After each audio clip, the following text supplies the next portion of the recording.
Good afternoon mga katubol. Here I am again, vlogging. And currently it is raining so hard. And I just finished my work listing my students' names in the website of the DepEd. Guess where I am right now? I'm on the fourth floor of the Pag-ibig building.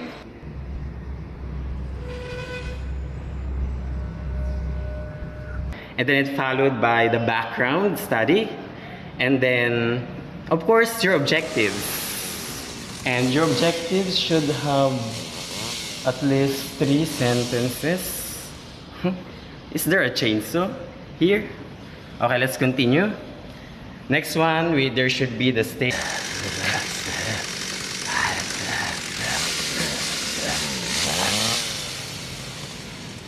Guys, I think it's getting creepy right now. Is there someone there?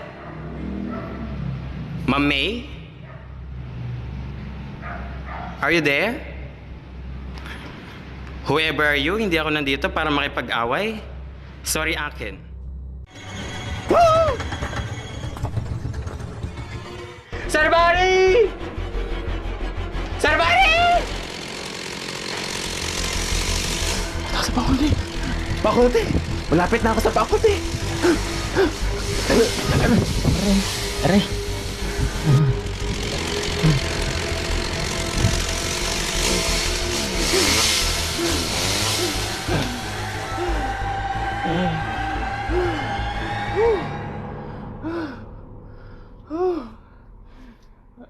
Aray ko, yung likod ko.